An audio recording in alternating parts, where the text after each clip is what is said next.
Did you know in the corporate world, a performance improvement plan, PIP in a short form, has a survival rate of less than 10%? Yet, the employers, the managers, and the HR department globally still call the PIP as a support and coaching. I say otherwise. It's simply a paper trail disguised as a coaching, and the companies are using in the worst possible way. Do not believe me? Let's take a look at it. Well, we've seen in 2024, 25, and it's going to happen in 2026.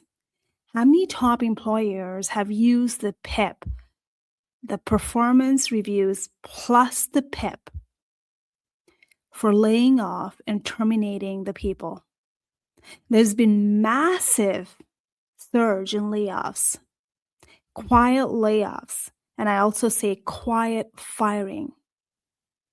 It's been manipulated. The ratings that people didn't even know would matter later on in future, it did matter. They're probably told it's a part of coaching. Now, when there's a time to terminate and lay off, these people were certainly impacted. And it was done with the cause. You know why? Because to dodge the severance package, especially with the people who've been hanging around in the company for too long. That's a cost for companies. And it's a cost-saving strategy disguised as a coaching when people are let go due to the PIP. Today, I'm taking you inside the room where I have been the manager holding that pen, and I've been the high performer being hunted by the PIP. This is the survival story about protecting your soul from a culture designed to break you. For years, I was riding the PIP in a corporate world. I was in sales, in the banking industry, financial industries. And if you do not meet the target, the assigned key performance indicator, and it's consistent more than a month or 2 months, seniors are looking at me and telling me, when are you going to put your team member on the PIP?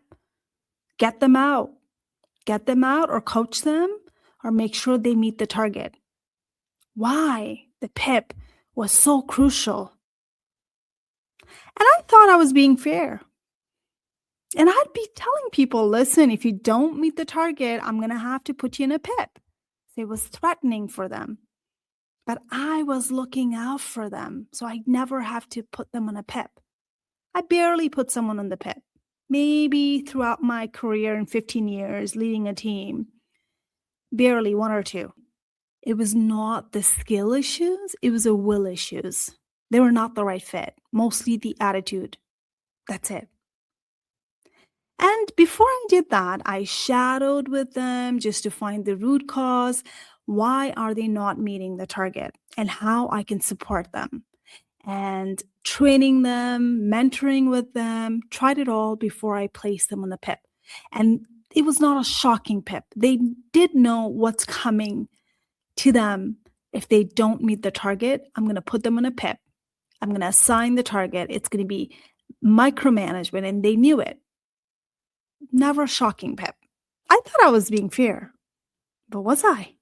And for some people, I even went far where I thought they were not the right fit at sales. They had a good attitude, very good customer service skills, empathy, a right bunch of people. I managed them out of the department, the sales department. I put them onto the operation team. So no PIP. And it almost felt like the mandate was not the coaching, constant coaching. It was to create the paper trail to protect the employers and, to be honest, protecting myself. Have I done the good job at coaching? Do I have a record of it? Do I have a conversations, the date, timing, weekly, monthly, conversations after conversations, paper trail, putting an email as discussed. Let's recap. So if I have to fire someone with the cause, I better have a case against them. Person is let go after not meeting the PIP target. They've signed the document and it's going to be with the cause. In most cases, in Canada especially, if you're fired with the cause, you don't get the employment insurance. And then what could happen later on is they go find the lawyer, the employee, and then try to come back to the employer to sue. It was a wrongful termination. And this is why the managers and HRs are together in this to ensure that there was a cause and there was enough paper trail to build a case just in case if employee ever come back with the lawsuit, they can serve that paper.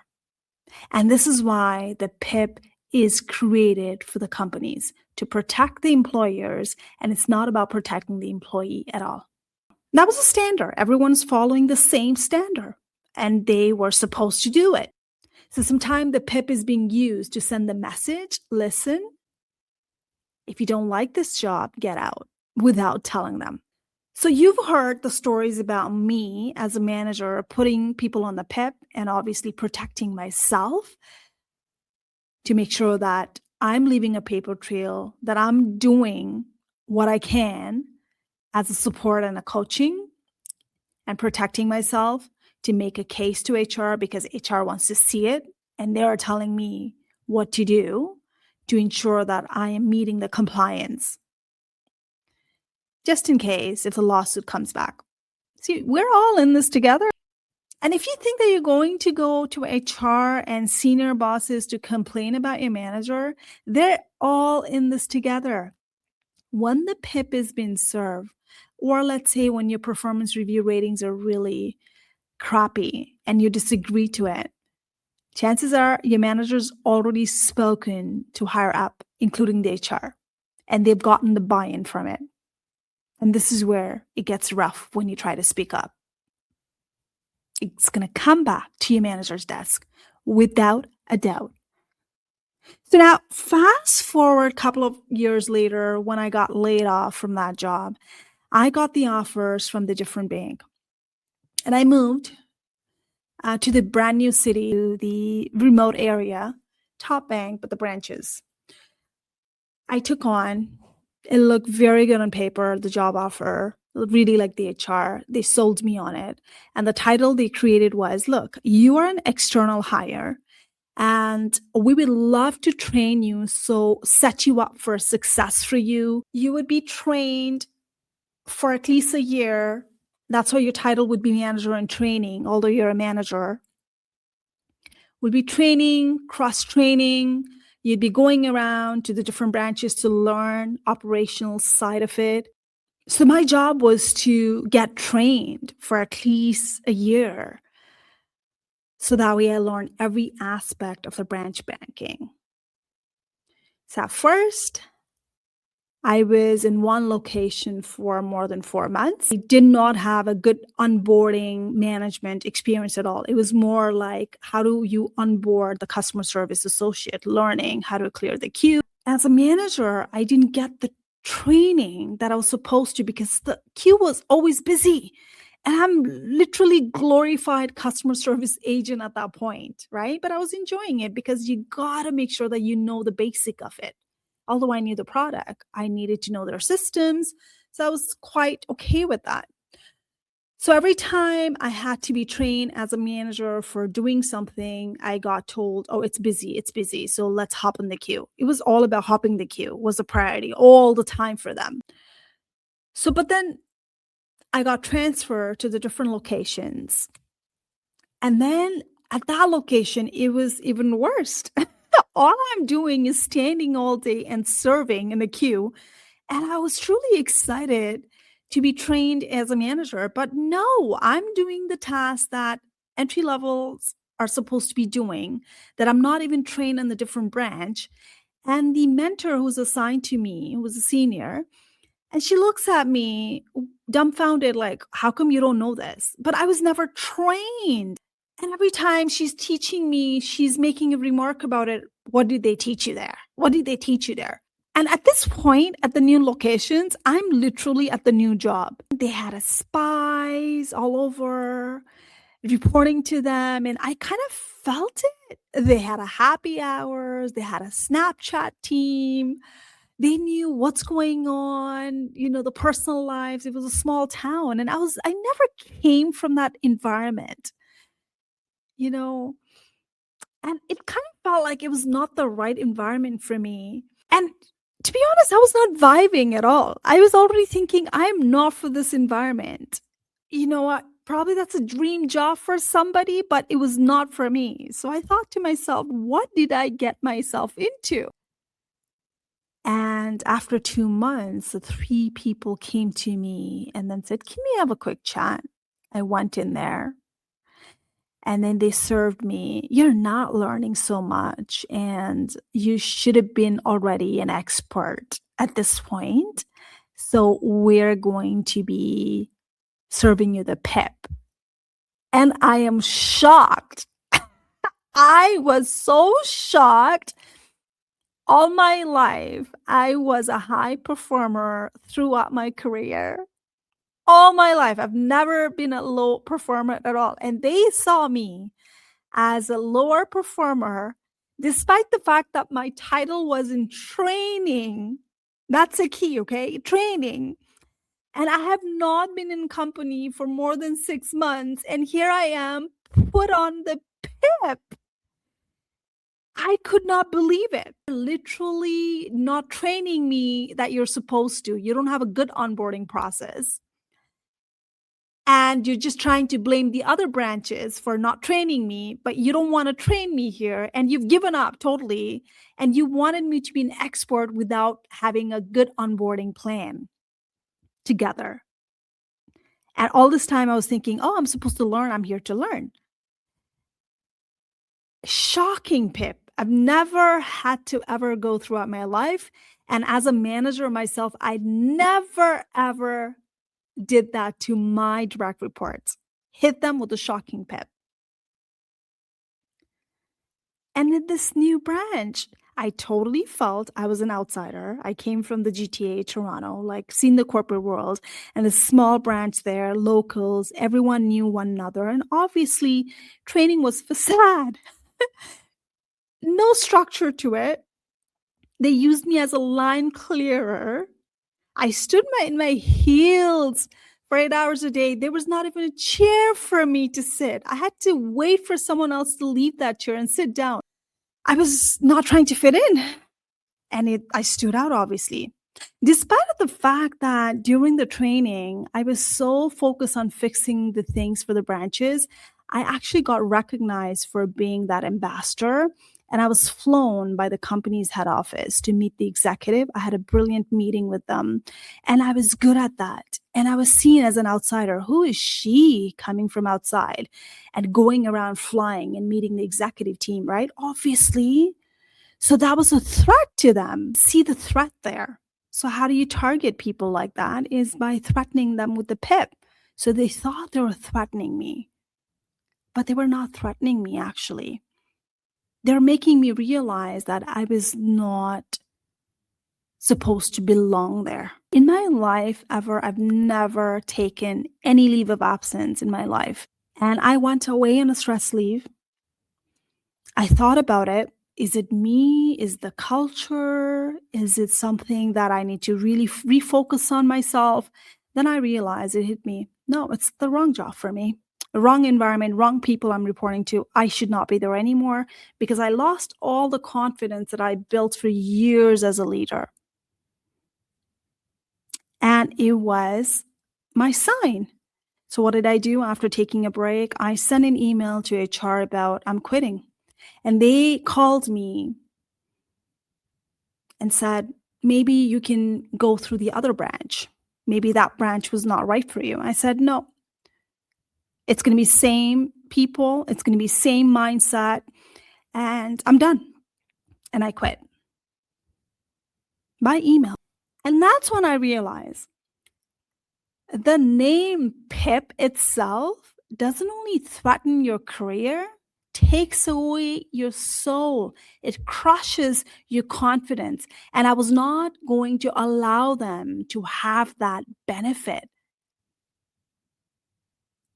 Instead, I slapped the resignation because I knew I was made for something else.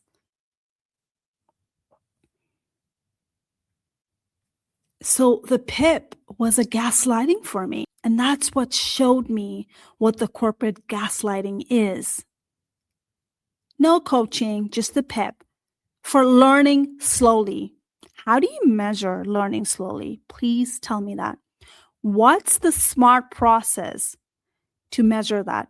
For you to have a PIP assigned, you need to have a smart process. How do you do the measurement? How do you measure how people learn slowly, how people learn fast? How do you make a comparison? Isn't that BS? This was the moment I realized this is the planned exit. I don't belong there. And if you think I'm alone in this, I've posted various videos in the PIP where I'm advocating for unfair PIP. Whenever I post about this on YouTube and my TikTok channel, the video explodes.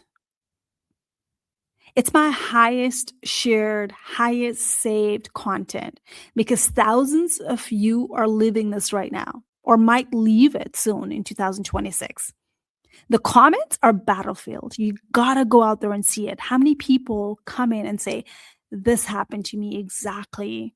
It was unfair. This is how it led to. What should I do? Employees are crying out because they finally feel seen. But on the other side, there are HRs and managers who are jumping in to defend the system. They say it's a fair process. It's a part of coaching. We never do that. And I got a story for you. If you don't do that, then why does your PIP have termination clause? Coaching does not have a termination clause, do they? That's the protections hidden as a support. And sometimes HR leaders are also finally admitting the truth in my comment sections on my social media channels.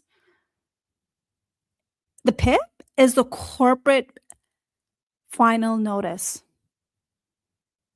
When the people who run the system are arguing in my comments, you know we've touched a nerve. We are breaking the silence on corporate gaslighting. Now, here's a strategic defense. How do you protect yourself, or if you want to?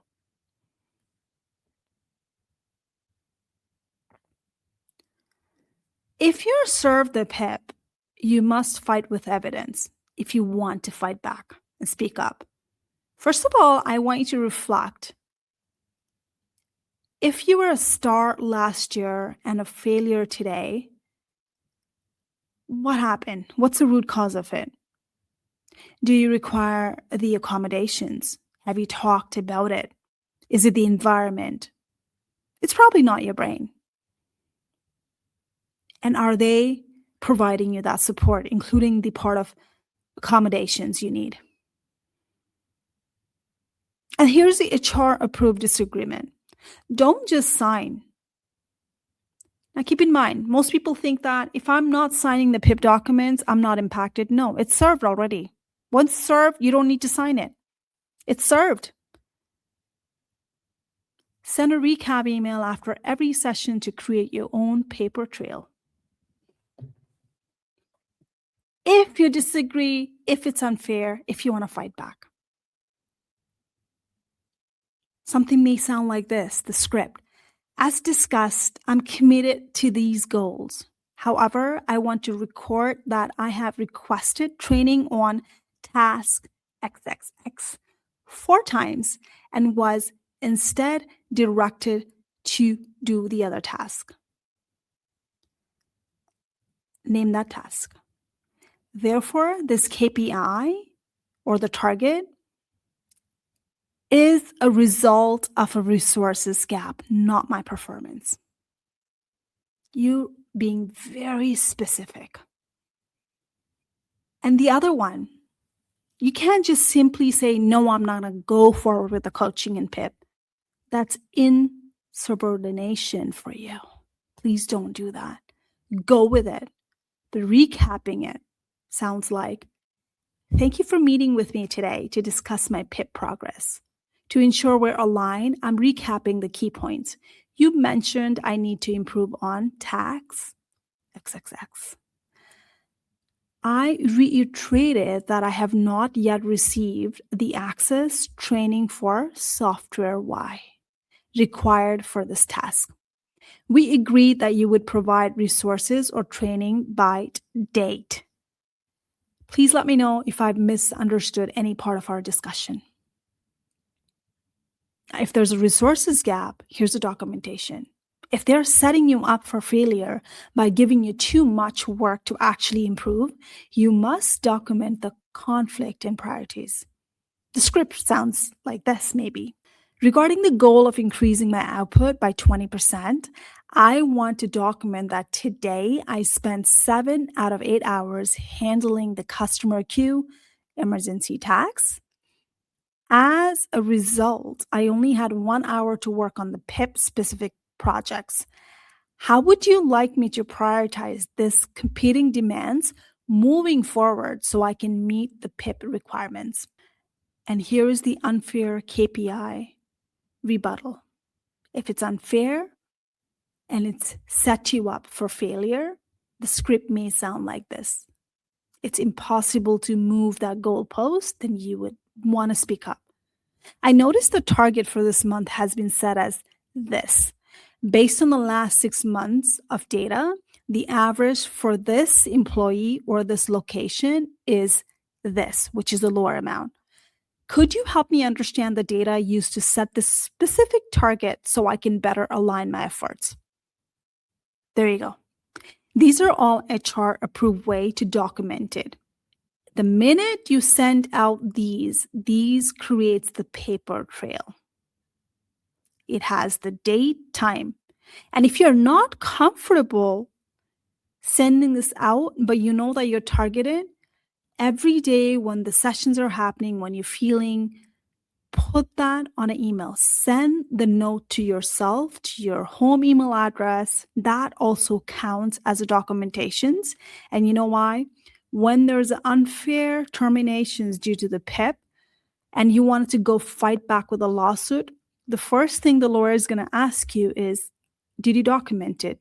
Did you speak up? Do you have the record of the evidence? However, though, most people quit, just like me. Is it worth it? No. Once your perception is damaged already, they're speaking. They all know. There's no point of going back and fixing this. And sometimes it's worth it to not stay to prove them wrong. They say don't burn the bridges. I say if the bridge leads back to a toxic house or place, let it burn. A PIP should be a bridge to a better version of you. But today it's a plank you're forced to walk. And the power lies at the top, not at the bottom. So here's my advice to you. Never leave a coaching or PIP check-in without sending a follow-up email, because the stance and all the conversations happening inside the closed door is not in closed door anymore. It's in company server. You think PIP is just about you? Think that again. If the culture is toxic, PIP is your ticket to freedom. Take your innovations, take your high performance, and take it somewhere that actually has a seat for you. Go where you're celebrated. Do not sit where you're tolerated. Hey, PIP was a ticket of freedom for me. And this is how I found it, teach and do, by quitting the jobs. And now I teach the exit plan. And if you want to be part of that, I am doing this live webinar, Clarity Strategy, on January 28th. If you sign up, you get to watch it on demand. I'll see you inside my class live, and I'll cover the exit plan if you're looking to go somewhere where you're celebrated and not stay where you're tolerated. I'll see you soon.